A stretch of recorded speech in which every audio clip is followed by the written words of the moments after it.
জাহান্নামীর একটা করে ঢুকবে, উপর এক বালতি করে গরম পানি, ওই গরম পানিতে পুরো গা পুরো দেহ ঝলসে যাবে। এরপরে ফেরেশতারা হাতুড়ি নিয়ে দাঁড়িয়ে থাকবে, পিটানো শুরু করবে। পিটাতে পিটাতে মাসেলগুলোর হাড্ডিগুলো থেতলে যাবে। জাহান্নামের আগুনে জ্বলতে জ্বলতে যখন চামড়াগুলো গোশতেগুলো ঝলসে যাবে, রব্বুল আলামিন নতুন করে চামড়ার গোশত গায়ের মধ্যে ফিট করে দিবে। ওই চামড়া গোশত আবার ঝলসাবে, আবার ফিট। আযাবটার মজা যেন ভালো করে টের পায়। একের পর এক শাস্তি শুরু এবার জাহান্নামে। যারা দুনিয়াতে আত্মহত্যা করছে, ছুরি মারছে, ও খালি ছুরিই মারবে। বিষ খাইছে, খালি বিষ খাবে। যে মেয়েগুলো ওড়নায় গলা পেঁচিয়ে এই আত্মহত্যা, তারা জাহান্নামের রশিতে আর ওড়নায় খালি আত্মহত্যা করতেই থাকবে। যারা স্মার্টফোনের ভিতরে ইন্ডিয়ান নায়িকাদের কোমর দোলানো ডান্স দেখেছে, অশ্লীল ভিডিও দেখেছে, জাহান্নামের গরম শিক চোখের ভেতরে ঢুকিয়ে দেওয়া হবে।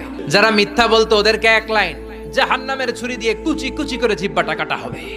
অন্যের জমি মেরে খেয়েছে এরকম ডাকাই তাছাড়া নাই, 7 জমিন ওর কাঁধে তুলে দেওয়া হবে। এবার ঘাড়ে কর। গিবত করে চগল খড়ি আছে না নাই, তাদেরকে আল্লাহ জাহান্নামের তামা দিয়ে নখ বানায় দিবে, আগুন ঝরবে ওটা থেকে। নিজেরা নিজের গালের গোশত আর বুকের গোশত টেনে কুড়ে কুড়ে খাবে।